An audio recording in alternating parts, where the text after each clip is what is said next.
Welcome to Westminster. Delighted to say I've got Nigel Farage back on the channel today. Nigel, how are you? Yeah, fine, thank you. And watching the Brexit negotiations with great interest. Yeah, well, I just wanted to discuss your Daily Express piece today because, Nigel, on this channel, a lot of Brexiteers are cheering on the approach the government are taking in terms of the internal market bill, the withdrawal agreement. But you've set out in the Daily Express how you think we should get rid of the withdrawal agreement completely and simply tell the EU how it's going to be on fishing, state aid rules, trade, etc. Can you set out your argument for us? Well, look, I mean, the truth of it is, the reason we have this big row going on with Brussels and people up in arms and admissions by government ministers that we're about to break international law is because the chickens are coming home to roost from the withdrawal agreement and the attached political declaration from last year.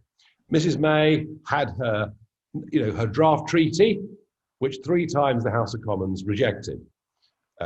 She was, of course, then faced with a challenge from the Brexit Party, which removed her as Prime Minister. Inevitably, Boris Johnson became Prime Minister. That was the only outcome that was ever going to happen. He goes to Brussels in October and gets rid of the backstop. Hooray! Everybody's happy. Isn't it wonderful? This is a great deal. And the truth of it was very, very similar to Mrs. May's deal. The big fundamental difference, of course, was that without the backstop, the whole of the UK wouldn't necessarily be trapped inside the customs union rules, but Northern Ireland would effectively be hived off from the rest of the United Kingdom. And when Johnson was asked about this, he just willfully said that wasn't the case.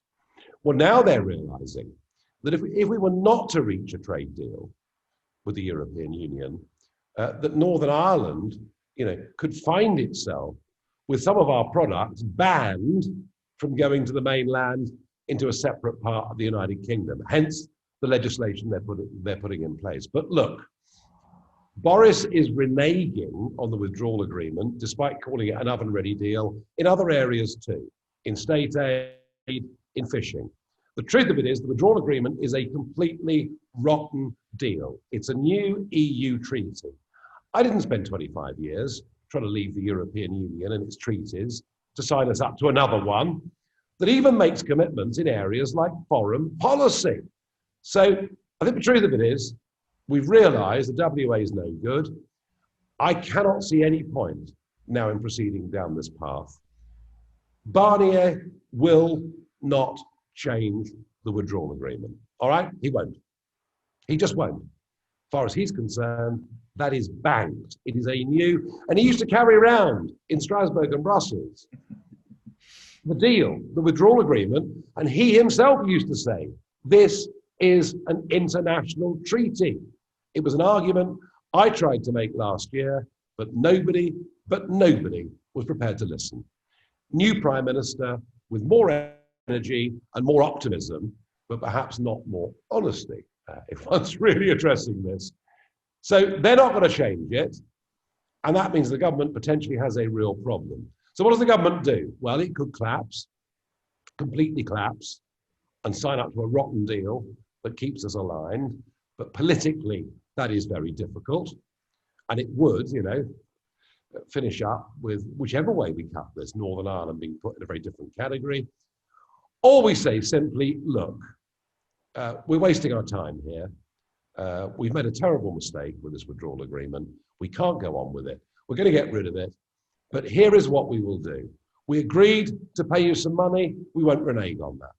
No, I still don't agree with it, but to show some sense that we do keep our word, at least on really important things. But here's how it's going to be. Here's how fisheries will operate. State aid rules we'll do with as we please. This is how we are going to conduct ourselves in the future with you. And by the way, in Ireland, we won't be putting a border in, but if you do want to put a border in, give Mr. Trump a ring. He's got some very good wall builders who perhaps could come and do it for you. We tell them how it's going to be. And on trade, we say, look, the World Trade Organization are happy to act as a neutral broker under Article 24 of their organization's rules. That would mean we could go on trading tariff-free, quota-free, whilst we negotiate a more sensible new settlement. And if the European Union were to refuse to do that, they would then face the wrath of German, French, Italian, and many other companies. And I'm putting that forwards as a constructive suggestion as to how we can go on trading without tariff, but free ourselves from this terrible withdrawal agreement. Nigel, has the government's move in this direction changed your perception of their strategy at all? Well, look, I am, whilst on the one hand saying, you know, you should have been more honest with us last year about what the withdrawal agreement was, but, you know, I guess that's the past. In terms of the public positions that are now being taken by the government, I want to give them the benefit of the doubt. I mean, you know, they're going in the right direction. They're doing the things I would, or beginning to do the things I would really want them to do. I very much hope they don't collapse. I've been let down in the past by hoping the Conservatives would do the decent thing, but it does begin to feel that something has changed over the course of the last couple of weeks, that the realities of this are sinking in.